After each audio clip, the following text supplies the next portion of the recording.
and push. So I can have my own and my family can have their own and we can own something, which is why during their time period, they became homeowners. Even people who normally you would say, well, how did they own homes? Meaning they had their own, they had that thing in them, that fight in them. So this group would have me, everything we share, we all live together and nobody has their own anything. You don't get your own home. You all just live together. What kind of stuff is that? That's the goal. That's the American dream. The goal is for you to have your own, not for everybody to come over here and start sharing everything. And sometimes when I'm sitting here and I'm fighting with them and I feel the grandparents' generation in me, they think they said I'm going to do all this violence. Where did they come from? They didn't need violence, okay? That generation did not need violence.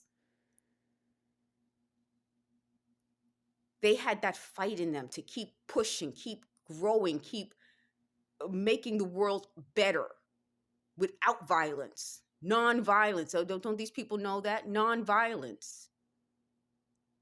And when they they found a way, they made a way.